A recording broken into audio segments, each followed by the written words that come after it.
So I want to welcome everybody again to MindSpark Learning. And I want you to know that this room is set up intentional. It's intentional for conversation, because we think at conferences that conversation should be the content. So the more we can get you talking and sitting together. But it's human nature to sit in the same place every day. So the people who sat in the same place last night probably sat in the same place today. So we're going to switch that up a little bit this afternoon. And we're going to try something different. You know, I have enjoyed it. Sitting over here this morning, I get to see all of your faces. I love that part of having more of a circular. But last night I got a little dizzy watching those kids kind of walk around a little bit. So I'll try to be a little more still. So one thing that we embrace here at our foundation is technology integration in the K-12 sector. So the very first thing I want you to do is I want you to pull out your iPads or your iPhones or your tablets or whatever, and I want you to start tweeting. Because everybody here knows how to tweet, right? Awesome. So today when your speaker is talking, so when Beth is talking, there is her Twitter handle. Get on her Twitter handle and talk about what she said that impacted you. Because this is the new way we communicate. This is how it's done. So let's all embrace it instead of fighting it. How many here, please just raise your hand if you have a Twitter account? Awesome, awesome. So Twitter is working. We are communicating that way, and even as old folks, so I turned 50 this year, so I'm considered old. I'm probably going to get an AARP card soon. I have a Twitter handle, and I love it. It's fantastic. So I, first of all, want to thank Adam and Joe again for this amazing event. Thank you for having us and getting us all together. Is Kim still in the room? Or did she have to leave and catch a flight? If you're not a member of the Pew Charitable Trust or partners with them, join. They're a nonprofit that is really worth collaborating with. I've hosted a lot of events in Washington, D.C., because if you want to make change, you got to do policy. And we said for a long time we didn't do policy. We've been able to rent their offices. You can rent their offices in Washington, D.C., and they're really beautiful. So I did a little, before we get started, and I introduce our panelists. So we're going to do something different today. We do have 3 panelists in the room, and they're kind of hiding right now. They're not standing. I did a little research, and the future workforce, there was an article in 2012 of what the future of a workforce would look like in 2020. So we're just 3 years away from what this woman's prediction was. And she said, that proper education is crucial. And this is what she said in 2012. And I think Kim's presentation in her slide was to that point. Then plan appropriately. These are pretty generic and pretty simple things that you would think that all kids are getting, plan appropriately. But we're finding in the K-12 space, they may not always get that pathway anymore. So why are so many positions can't be filled during a period when so many people are struggling to get jobs? Is a big question. Prediction by 2020, 40% of American workers, or 65 million people, will not work at traditional jobs. And again, I think Kim showed us that. People will be self-employed, they'll be independent service firms. I've never heard this term before, have you? Solopreneur. So entrepreneur, yet solo. And then there will be temporary workers. When I think of a temporary worker, I think of Uber or Lyft, but those have now become permanent jobs. And 55% of the people said so. Pay attention to industry. Develop your niche expertise and learn to market yourself. If you were here last night, you would have seen firsthand that those kids can market themselves. They were fantastic. So are we teaching all kids those skills that we saw last night from the North Glen kids? She also said that every profession requires digital fluency. Then let's hop into the market today. we're now in 2017. What did the article say about today? The market is in favor of the job seeker. So even if you have a partially qualified skill for the job, you're actually going to get the job because the employer needs you so bad. Switching jobs actually makes sense today. You should ask for a pay raise. So if you don't know how to market yourself, you should learn how to market yourself, and you should be asking for a pay raise. It said it's the best year ever to ask for a pay raise, and that it's the highest rate in 8 years. Certain occupations have more growth, and we saw that clearly on her slides, and that the gig economy is here to stay.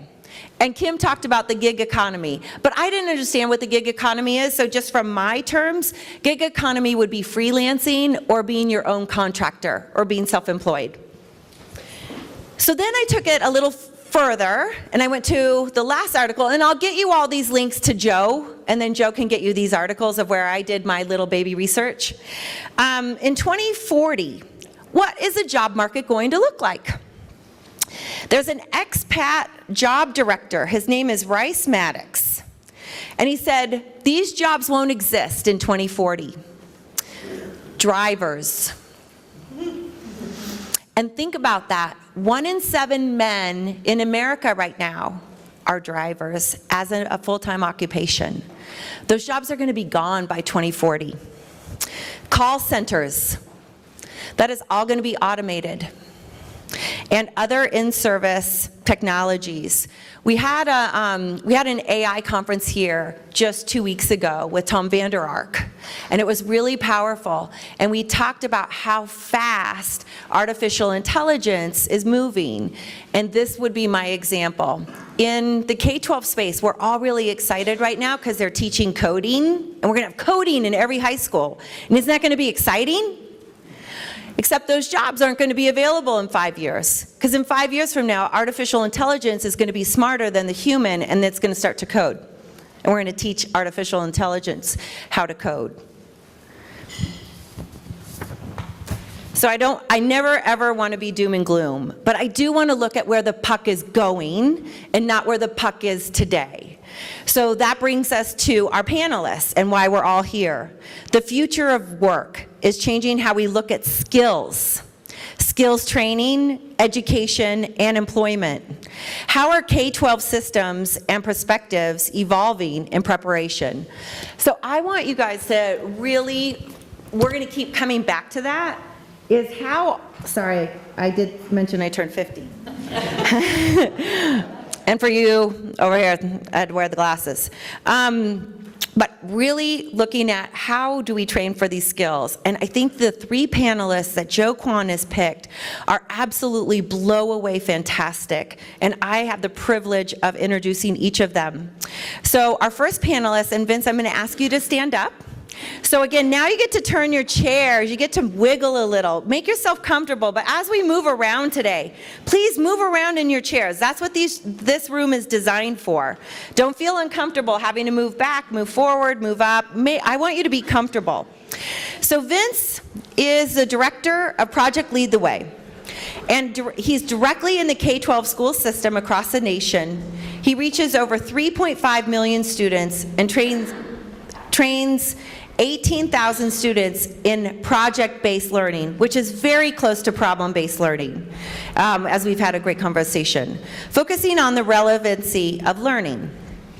Not only helping students gain the skills and tools needed to solve real-world problems, but also promotes a pedagogical shift for teachers. So Vince, I would love for you to introduce yourself, give your elevator speech. I'm going to throw in a fun question. It's my favorite question. Tell us something about yourself that you really, really want us all to know. And then after you do those 2, tell us what disruption means to you and your industry. And you can take like 10 minutes. How about that? 10 minutes. Okay, 5. Okay. Well, first of all, Agate, thank you, and I'm really honored to be with you, and I really enjoy working with the Philanthropy Roundtable, and you guys just do marvelous work, bring great thought leaders together, and It's always a privilege to be with you. As I think about our work, when I first started Project Lead the Way in 2011, I walked into the room, there were 30 of us, and my questions were, what do we do? And people started explaining, but no one could really succinctly tell me what we do. And then my next question was, well, who cares? And it offended everyone. But the real question was, does it really matter? And are we adding value for students? Are we creating currency for our students? Are our students just going through another educational program with empty promises? So we really started to reimagine how we think about classrooms and how can we create a transformational experience for not just the students, but thinking about the core of learning. That's the intersection of content and the teacher and students. That we had to affect all of those things if we're going to make fundamental shifts in the way students learn and their experience. And that's what we started to do. And we started building this out first as an engineering program and a pre-engineering for high school students. 7 years ago we had 300,000 students in our program. Today we have over 3.5 million. We're training over 18,000 teachers a year on how to teach an activity problem-based classroom. But what we're really focused on is how do we engage, empower, inspire our students to think differently about their experience and about this global marketplace. Okay? And to get students not only understanding that they have to learn math to solve problems to take a test, but these are real world problems. We heard the students last night talk about. These are real world problems that we want to engage them in. Getting them thinking differently about how to solve those problems and how you apply math and science in challenging ways.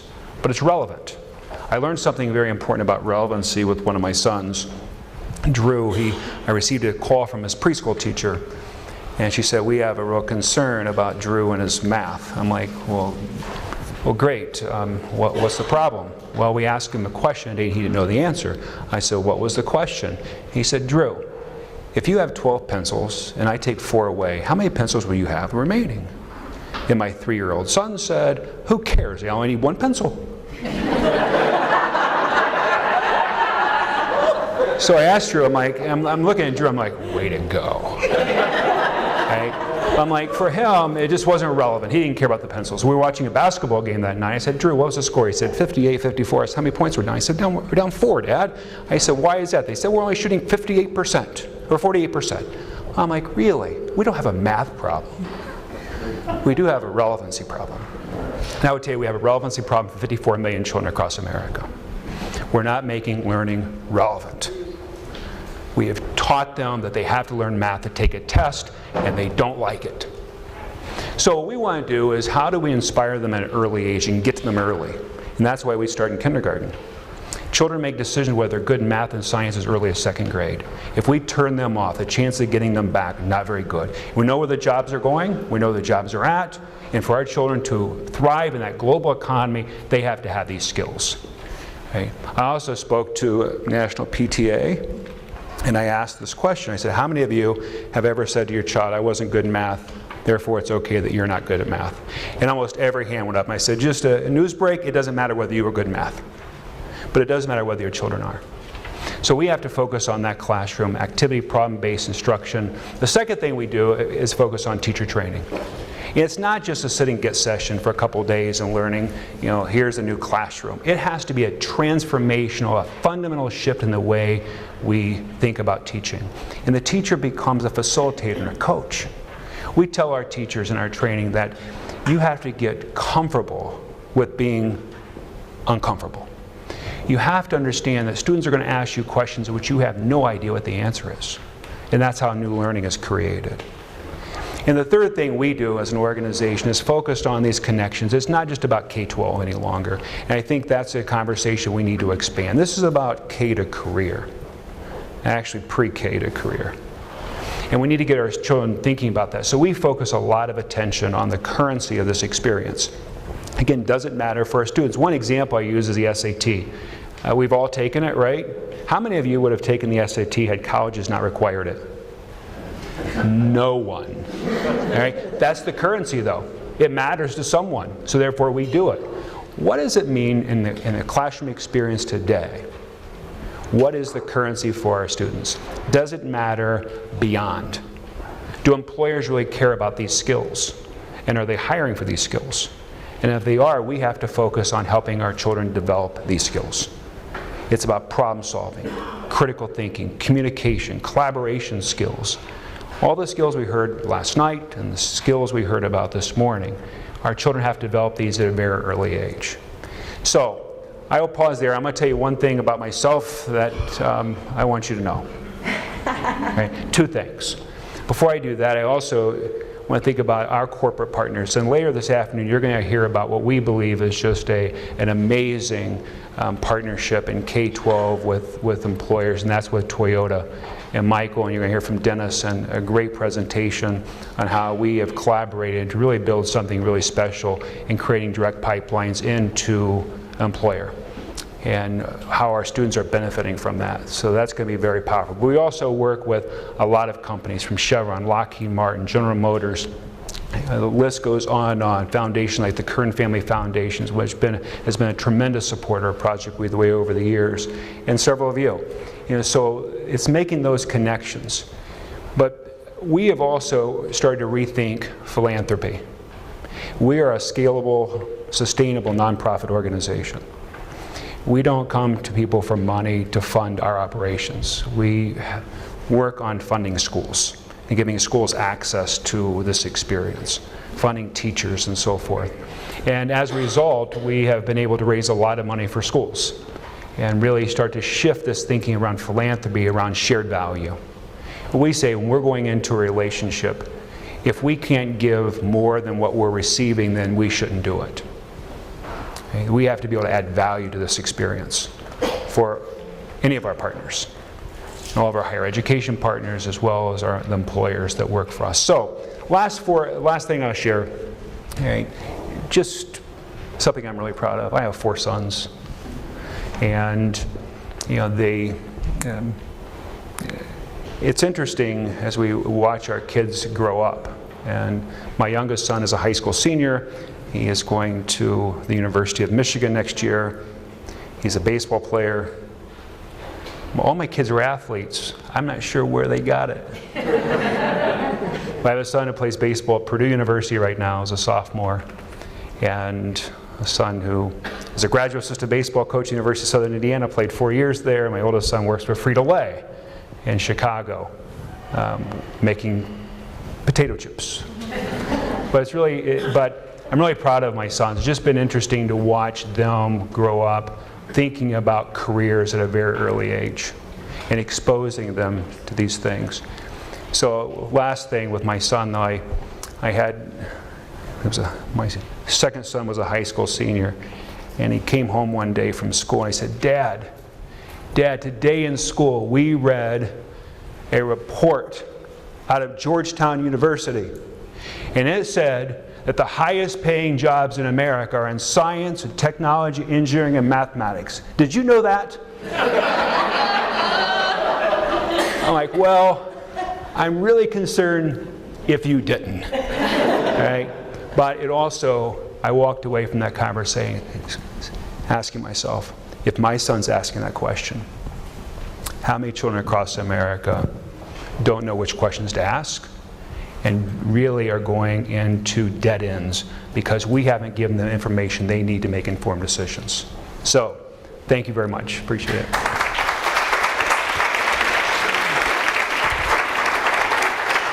Vince, that was great. John Farnham, how are we doing on Twitter? Did anyone tweet? We're checking on you. This is like a test. This is like classroom. This is real work. That was great. There were so many things that you said that resonate with all of us, and we so appreciate it. I'm going to get back to you on disruption, because I thought that was perfect. So Vince led the way. So Beth will follow the same format, and that will be really fun. So I get to introduce Beth. Beth brings both the philanthropic perspective as well as past experiences working in Chicago and around early college STEM schools. At the Joyce Foundation, they are in the process of bringing together 2 long-standing portfolios, education and work. This includes Great Lakes College and Career Pathways Project, which creates purposeful pathways between 2- and 4-year higher education with the school districts. Other investments include focusing on high-quality post-secondary credentials, dual enrollment, dual credit work, and measuring success of the work. For example, where are the students going, and how are they moving along their pathway? So Joyce, the same question to you. One is, I think Vince did a great job of 10 minutes of tell us about yourself, tell us about Joyce Foundation, and then tell us something that you really, really want us to know. Okay, well, thank you for having me. Honored to be speaking with you all. Maybe I'll start with my least favorite part of this, the last part of your question, and I can get into stuff I want to talk about.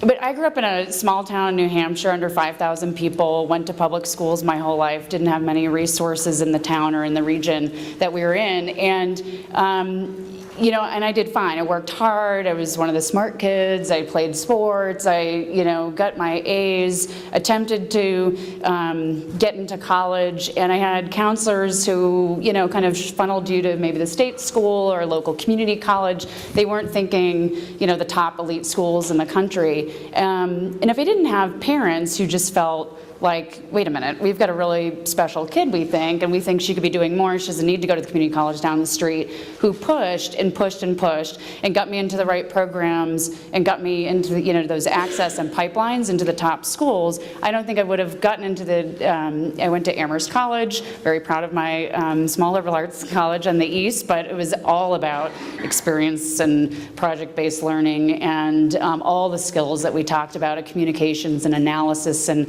speaking, and really to prepare you for anything in this phenomenal liberal arts setting. I wouldn't have got there. I was just a traditional kid going through a traditional school system, teachers doing the best they can, but we weren't prepared for the highest rigor. And when I got to Amherst, I got my clock cleaned academically for about a year because I was totally unprepared. Freshman English class, they handed out Faulkner. I thought, I don't know how to approach a 3-page sentence. Like, I don't know, I didn't know that was allowed. I thought it had to, and it was just sort of, stunning to me. And so, but I had a professor, an English professor, who just said, no, you absolutely believe your cognitive abilities are just as good as everybody else. You haven't been exposed. You haven't been given, some of these kids are coming from some of the top elite high schools in the country, in Groton and Andover, and they've all been exposed to this material. You have not. And literally within a year, I caught up. Expectations were high, people supported me, and I got there. And there was a number of us who had that same experience in that college, and I think that drives a lot of my work is to think about how our systems are really preparing people for not only success in college, but in career, and getting to those points that really will change their life, which I believe that post-secondary institution really did change my trajectory. So, going to Joyce. I've been now at Joyce for 3 years. For those who don't know Joyce, we are predominantly a funder in the Great Lakes region. We're based in Chicago. Our approach is around systems change. We fund research, advocacy, policy development. So we're going for big sweep of change, not program by program. We have 6 major programs that we work in. Education, employment, and environment are our 3 biggest. We also have arts and culture, democracy, and gun violence prevention, which is much too pertinent right now in Chicago, Milwaukee, and other cities in our region. So we take those 6 and really think about how to improve the quality of life in the Great Lakes region. The 2 obviously that are most relevant today, although I would argue all of them probably touch a number of the things we've talked about this morning, but we're education and employment. And what we're doing is really thinking about how to merge and integrate those programs more and more. And that shouldn't be, rocket science to anyone. I think we're all here because we know of the inextricable link between K-12, post-secondary, and careers. And we feel our grant making should not only mirror that, but really dive into sort of that continuum and the transitions along that continuum that are most critical for kids to be successful. So we're really early in this work. We've had 2 very long-standing programs who work very well in the K-12 space and very well in the employment and workforce land, and we're trying to bring that together. You'd think that would be easier than it is, but to bring our grant making together and really think about the intersections of that and what does that mean is difficult. It's easier to make grants and mark progress against them when they're very specific and going to a very specific outcome. And we're trying to get into the rather than sort of silos, but the Venn diagram basically of life, of just those interconnections. And it's hard and challenging, but we think it's going to get us to some really interesting grant making in the coming years. The ultimate goal is really around bolstering the next generation and thinking in terms of economic mobility and also issues of equity. We know our region, although it has many, many strengths, incredible university systems, we know certain kids aren't getting there. We see people of color enrollment going down in our big flagship universities. We're trying to think about that trend and how to reverse it. That is supposed to be the pipeline to the middle class for our region, and it's going the opposite direction. We see, I'll talk a little bit about disruption here. I think this is one of the big disruptions in the region. We see high growth of jobs, or people say jobs are coming back. Well, really the growth is all in the low income jobs, the low skilled, like low wage jobs. That is not okay. That should not be a win for our region. And we need to think about how to, basically have those jobs have more characteristics of the middle or upper skill jobs. And getting those jobs that aren't going to get automated. So think nurse, care worker in the home, providing certain supports, or teachers, particularly ELL. We desperately need a better pipeline of early language learner teachers, and that's also the biggest growth we have in our population right now. If you look at the demographics in the region, all the diversity and growth and diversity is all Latino population. We need to figure that out. We need to figure out teachers to be teaching to those kids. So we're trying to think of raising that, but we're also thinking of the pipeline in K-12 to get people to those higher end jobs. So another great example, Clean Energy Trust is a grantee of ours out of our environmental program based in Chicago, but they just put out a report on clean energy jobs. They are growing at 5 times the rate of the jobs in the region. And 70% of them are in manufacturing and high levels of manufacturing. So we know we've got this tremendous growth happening in our region. We need to figure out how our K-12 and post-secondary systems get people on that path for those jobs that are coming.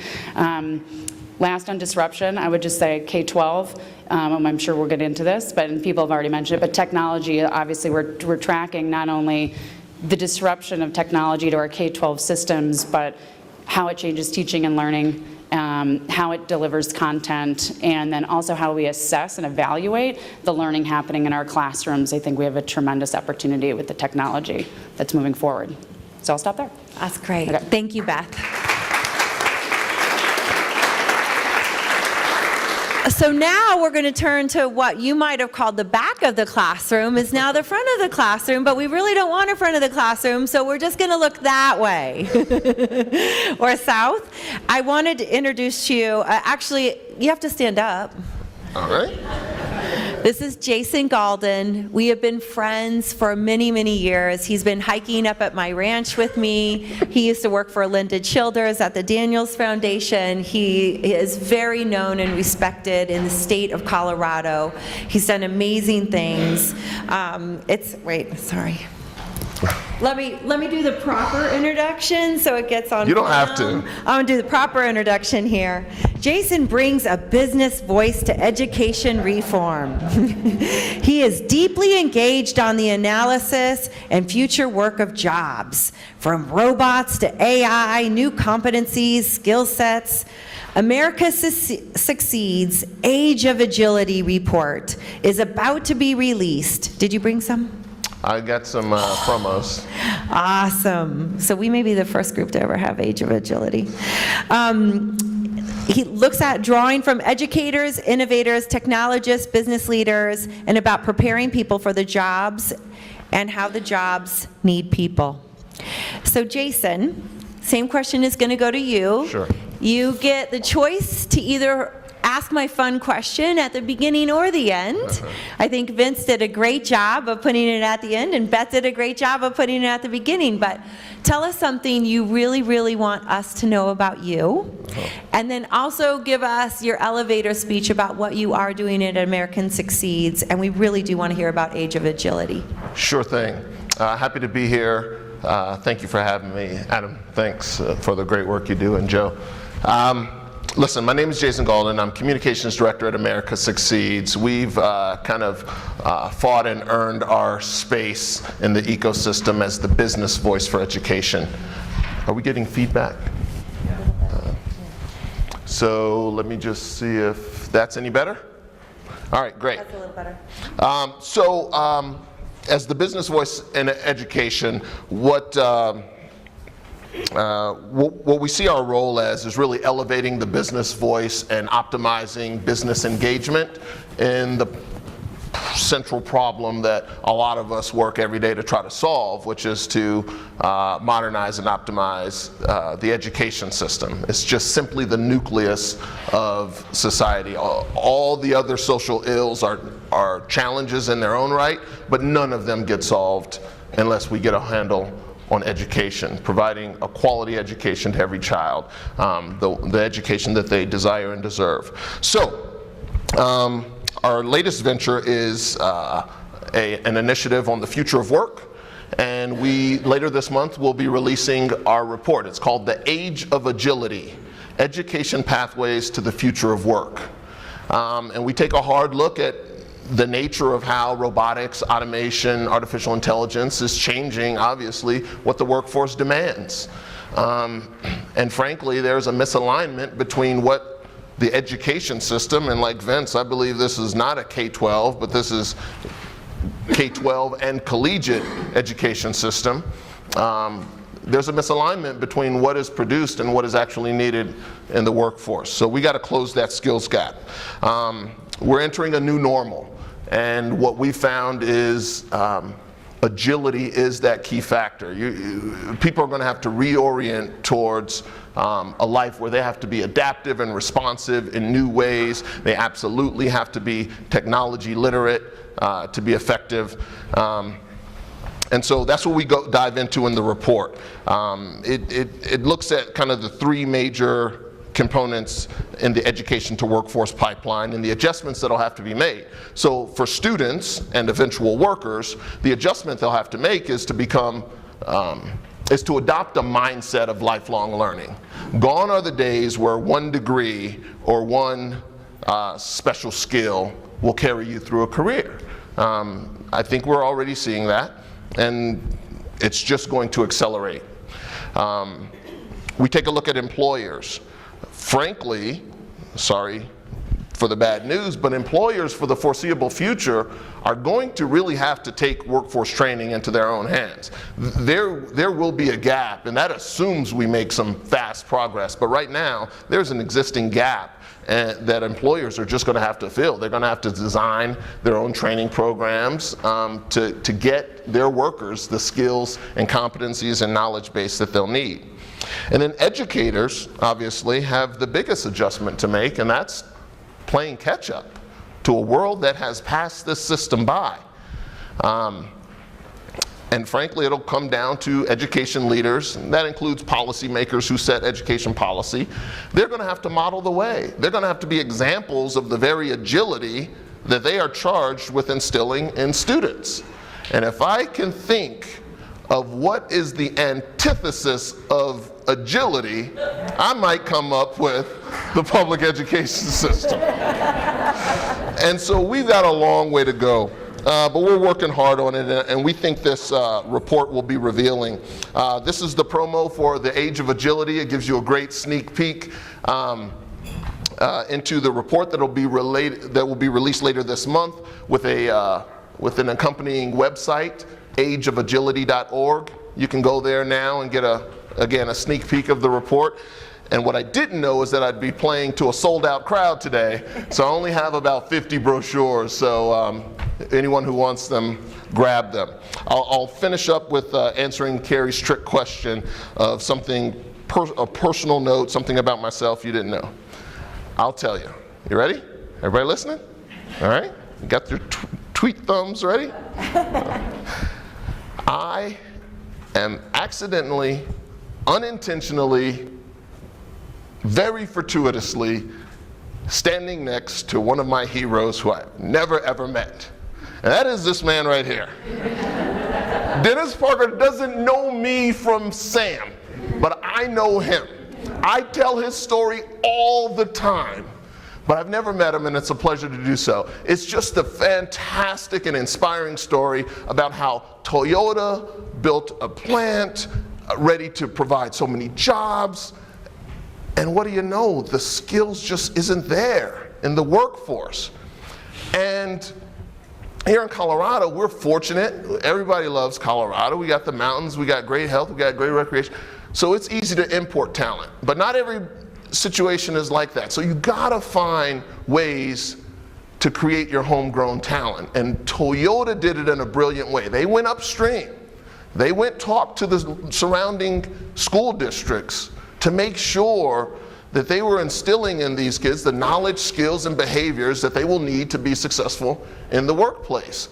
And that's not happening enough. That is just not happening enough. So I do believe it is incumbent upon business and the private sector to work collaboratively with the public school system to find these smart solutions. And so it's a great, great honor to meet you. Thank you. Thank you, Jason.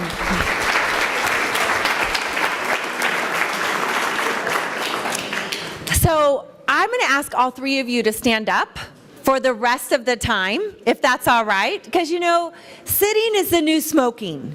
We've all heard that. So if y'all need to stand up, please stand up. It's okay. You know, I hate I just had my back fused. Sitting for a long period of time for me is a killer. So if you all need to stand up, stand up. And as I ask questions, you know, pretend this is this is a Socratic dialogue, and we're just going to have more participants. So, Vince, we talked on the phone about disruption. Yes. And one of my issues as a philanthropist is that people in the K-12 space think that disruption looks like reform. You know, it's tweaked a little bit. Maybe we got a couple extra hours in the day. Maybe we got to hire and fire people the way we wanted, but we didn't really change anything. And that's not disruption. So I would love to ask you to paint us a picture of what true disruption is and what it means to you in your world. Yeah, a couple things. Actually three. The first really is getting into reimagining what the classroom looks like. We've heard that a lot here.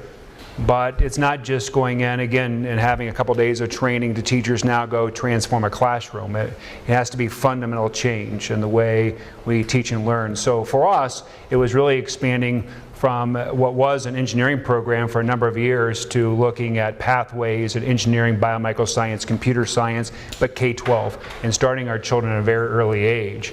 So now we have programs in kindergarten. We're in well over 10,000 schools and growing thousands of programs a year and almost 1 million students a year. So for us, that's the disruption, maintaining, as we've been able to grow, a high level of quality. And I think we're all concerned at scale whether we have any kind of quality degradation. So we have to maintain that. And we do that by hiring master teachers and training teachers on how to teach effectively in our classroom. We spend a lot of time in that space. I think the second thing for us is we think about not just the whole overall K-12 space, but understanding that we have to get to all students. This has to be for all children. Right? It's not just about a pull-out program for a few. So we really spent a lot of time. I remember working with Governor Deal in Georgia, and he said, we have a bunch of schools in rural Georgia we can't get to. And we said, are there children there? He said, yes. I said, we're in. Let's go. Let's figure it out. It would have been a lot easier for us to go into suburban America and sell programs. That's not what we're about at all. It's about going where the children are at and making sure all children have that kind of experience. So now you can find PLTW in all school types. We're in traditional public schools, public charter schools, private, rural. We're in remote Alaska. We're everywhere. Okay? And anyone that gives me any kind of excuse that it's not for their kids, I can find places where those excuses haven't been made and it is for those kids. Okay? And we really push back hard on that. The third thing that we've done, just trying to be a little more disruptive, I have a book that just came out, not to promote a book, but I am promoting a book. But actually, I'd love to send you a free copy of it. And it just came out August 1. It's called Dream Differently, Candid Advice for America Students. And I want our children to start thinking differently about their life and making informed decisions. So a couple of things we talked about. One of the things I hear in counseling all the time is, what are you passionate about? Just follow your dreams. It'll all work out. It is such an irrational piece of advice. Right? It just doesn't work that way. And so one of the chapters is the world doesn't care about your dreams. Right? The world cares about what you can do. And if you don't have skills, you're headed for a dead end. And if we don't have these candid conversations in America's schools, we are doing a tremendous disservice for America's children. The other is, one other chapter is called Don't Be a Commodity. Okay? And the reality is commodity in America, in our workforce, is called minimum wage. This is what we pay for this job, anyone that can fill that job. If you want to be a specialty product, you want to develop skills that the marketplace will pay you for it. And we're trying to be disruptive in that space while challenging the status quo, challenging the way we advise children. But more importantly, then, how can we deliver on developing those skills that will allow our children to have economic prosperity? I haven't found a single parent who has said to me that the measure of success for their children is being unemployed and living in their basement. Right? But they follow their dreams. Right? And they're doing what they want to do.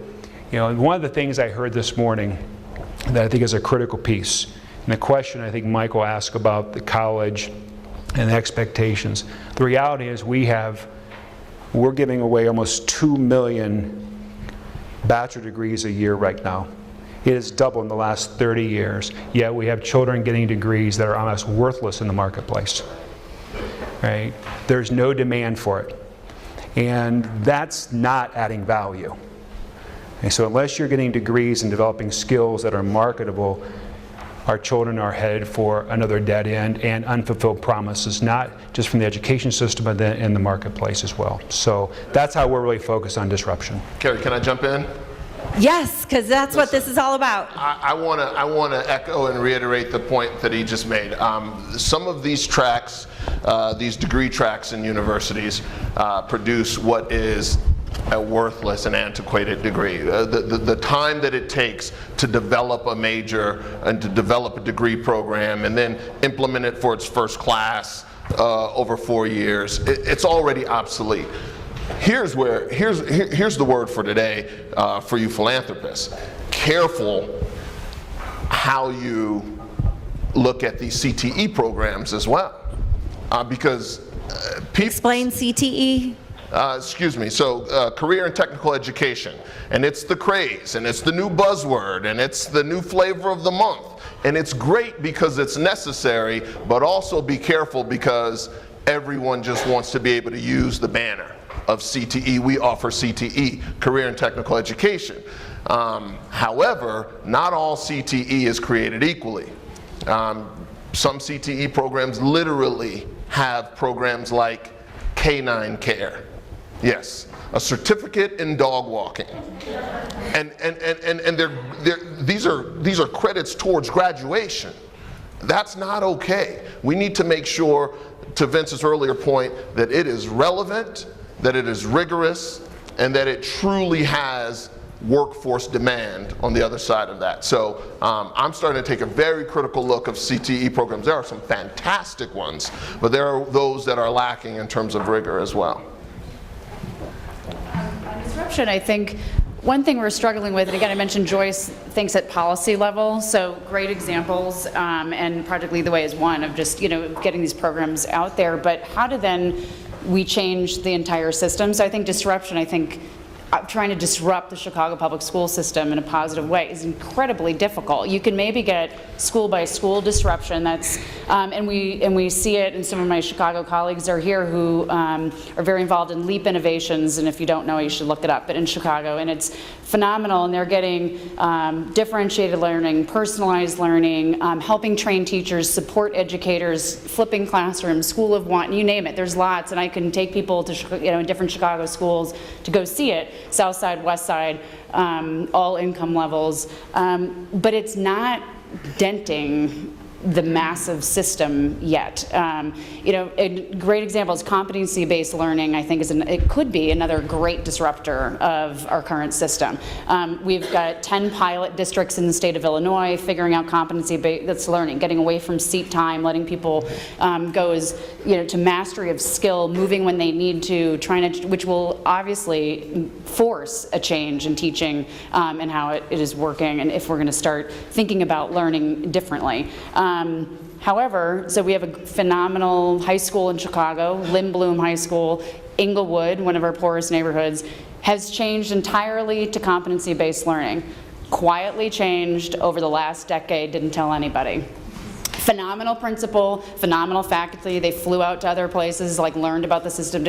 And what they do is they have changed the whole culture and community of the school. Kids, the outcomes for kids are incredible coming out of that school now. And then they translate it all back to the CPS system to put in grades and state requirements, et cetera. And in the system's proud of Lindblom's progress, but they're not taking that and scaling it. They're just letting Lindblom do its thing. So I think we need to think about, I don't quite know how to come at disruption. I think about it school by school, but I think disruption, we need to be thinking much larger to really move the needle, like you said, for all kids.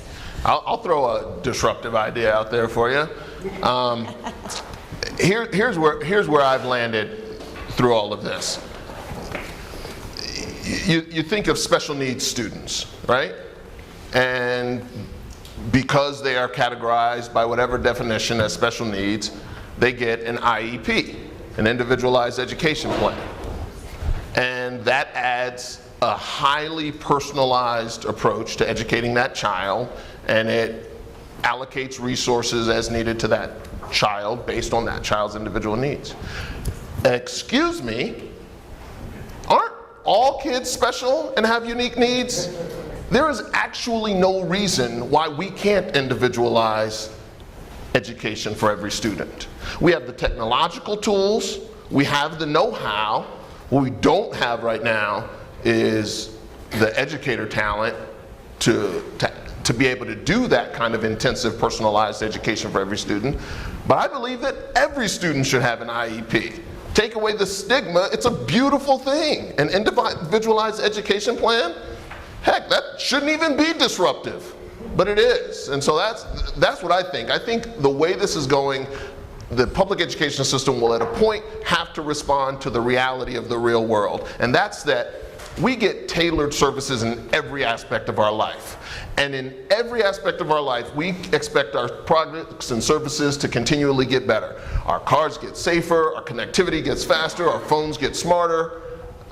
There has to be that kind of pace and aggression towards educational advancements as well. So I'm going to hop in here for a second.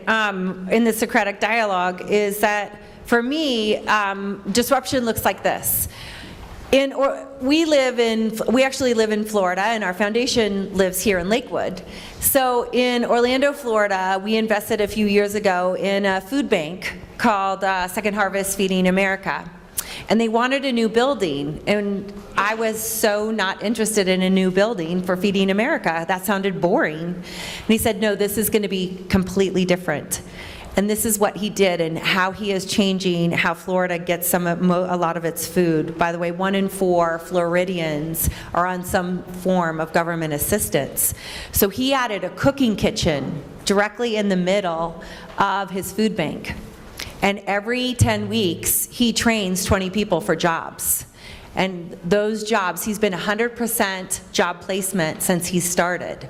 He also digitized his products. So he used technology, and so when they get 5,000 cucumbers, it goes out to his network, and they crate it up even before the other food banks get there to serve them. So now there's no waste of time. To me, that is disruption. That is what we're looking for, and that's how we want to disrupt the K-12. I think you saw from Kelly Loth, and why did I go blank? How come my screen's not up here? We don't know? And I have nobody on my team in here to help me, huh? That's okay. Hi, I'm Carrie Morgridge, and I don't count. It's all about agility. No, it's okay, it's okay. I'm just totally being funny about this. So instead of asking the second question, Joe, I want to skip to another question that really worked the other day for us. Oh, yay, I'm back. Talk to us about your barriers. What is the barrier for you getting your work done? What is the barrier to K-12? What is the barrier to the work you're doing right now? And how can we talk about that a little bit? Because I think your barriers are going to lead us to some really great questions that people have in this room. Who wants to start? I'll be happy to. I thought it was interesting this morning in the first presentation when they were asking people who, employers and others, who they relied on to change this, and K-12 education was toward the top, higher education at the bottom was government. What we fail to realize is that K-12 education is a $700 billion government program. Right. And what we really push against is a government bureaucracy. We're not pushing against K-12 schools, we're pushing against the government. As long as we continue to fund schools the way we fund schools, we're going to continue to get resistance to that change. Right? I mean, Bill Gates said it best in a 60-minute interview after he had pumped billions of dollars into the small school movement. He was asked, what have you learned from this? He said, we learned that it's going to be a lot, and it's a lot harder than we thought it was going to be. And that's the challenge. So what we try to do is just go into schools and work with schools and to allow us to grow from inside out, as opposed to trying to apply everything from the outside. And particularly in our elementary space, when teachers are starting to see, one of our students, many of those students last night presenting are PLTW students, and they start talking about how it all connects. And then all of a sudden teachers start to understand that art is, at the foundation of all this is STEM. Okay? We can't have paintbrushes and paint and canvas and graphing computer software without STEM. It's all connected. When people and teachers start to understand that, then all learning becomes relevant and all learning becomes meaningful for our students. So we just find that some of those barriers that exist, that we just have to find a way to get into schools and work again from inside out, as opposed to constantly trying to change the government structure. We've been finding sort of intermediary organizations too to help make connections between systems. So one of our the pathways that you mentioned in my introduction, pathways we're working in Ohio, Wisconsin, and Illinois, but to connect K-12 systems to post-secondary systems to, literally, and that's nitty-gritty work, like, MOUs, legal agreements, data sharing. I mean, it's not fun, it doesn't feel super innovative, but they won't be able to really understand each other, work with each other unless those things are in place. So we've found different groups, whether it's advocacy organizations, some of our universities have stepped in to help, but to make those connections real, and then also bring in employers. So we have employers at the table from the beginning in those communities, helping say where the end goal should be, what curriculum could look like, work-based learning opportunities throughout the pathways, internships, exposure. But it took sort of a ecosystem of nonprofits and community-based organizations, universities to come around and really help make these big systems connect. So again, it doesn't feel like a big fun shiny object, but it's like real work, and that's a challenge. I think people are just in their systems with the incentive structure that isn't like go partner, go connect, get your head above water and think globally. It's more like hit your metrics, get the state funding in the door, and they're just, trying to create the space and time and connections for people to really work across systems, I think is something we found challenging but extremely useful. I think one big barrier we have to progress is we don't have enough short-term politicians. We have too many long-term politicians who have an interest in. Listen, who in the political position, who in these positions of power to actually affect and create policy are willing to be brave enough to take the long view on this stuff? Who has the political patience to make really tough decisions knowing that it'll have certain consequences for re-election and whatnot? So for example,